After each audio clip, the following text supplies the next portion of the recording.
Every single person in this room, you are talking to yourself. You have that voice in your head. Who has a voice in the head? Yeah, the people who aren't putting their hand up going, I don't have a fucking voice in my head. Everybody has a voice.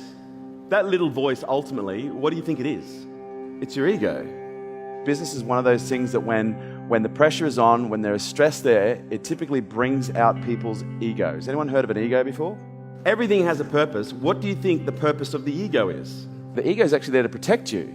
But unfortunately, you've trained it in a way to protect you from the very things that you probably want. When your ego is running a virus, saying, you should go to sleep, get some sleep, you can do this later, don't worry about it now. What is the ego actually trying to do? It's actually trying to help you. It has a positive intent. For most people, the ego enjoys conflict. The ego enjoys levels of pain because then it's got something to protect you from. Who knows people that have very chaotic lives? Okay, that's typically because, in most cases, they've been derailed by the ego. It's very easy to say, well, it's my ego, but it's also really important to understand what the symptoms are of the ego so that when it's present, we're more likely to accept that this is our ego in play. Because nobody likes to be told, well, that's just your ego.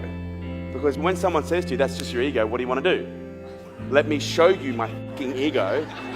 That's not my ego. So symptoms of the ego are pretty straightforward. You've got deflection, denial, distortion, comparison, defense, justification, and blame. And many of these will actually intertwine into one another. A deflection is when you literally take the conversation somewhere completely different than what we're actually talking about. And it wasn't me, it was someone else. It's where they actually defer responsibility to someone else. Deflection is used by the ego to prevent the confrontation of accepting responsibility, which could create some form of moral or ethical pain. Now, the moral or ethical pain is, oh my God, I'm wrong.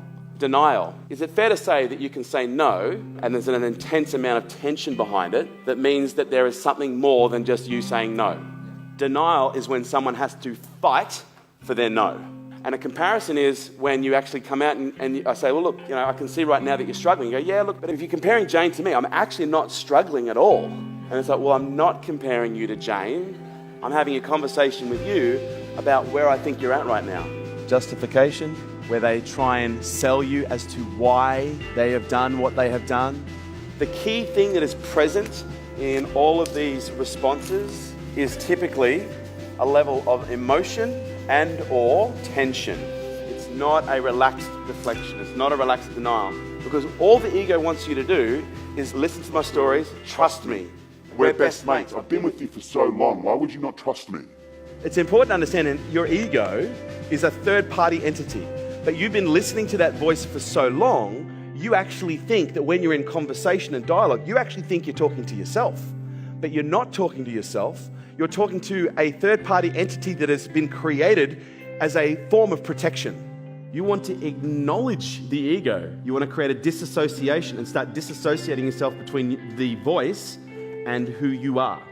But what you've got to understand, the power is in your ability to quiet your mind down so that you can actually make better decisions. And it's not until we shine this light on them that we get a better understanding of that. Because when you shine the light on your ego, in a healthy way, it actually starts to dissolve.